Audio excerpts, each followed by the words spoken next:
வசனம் சொல்லி கொடுக்க போறேன். யாத்ராகமம் 14:14.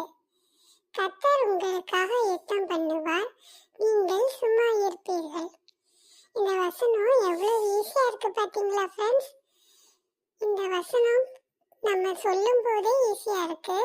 ஆனா ஏசப்பா நம்ம இந்த வசனத்தின் மூலமா நமக்கு எல்லார்கிட்டையும் ஒரு விஷயத்த சொல்றாங்க. என்ன தெரியுமா?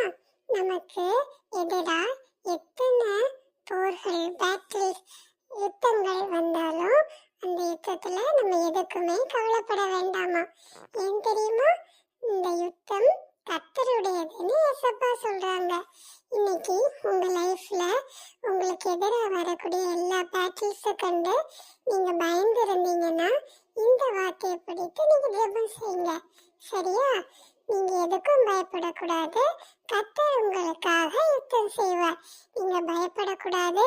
அமெரிக்கையும் நம்பிக்கையுமே உங்கள் பலன் என்று கர்த்தர் சொல்லுறாங்க. அதனால நம்ம கர்த்தர் மேல நம்பிக்கையா இருப்போம்.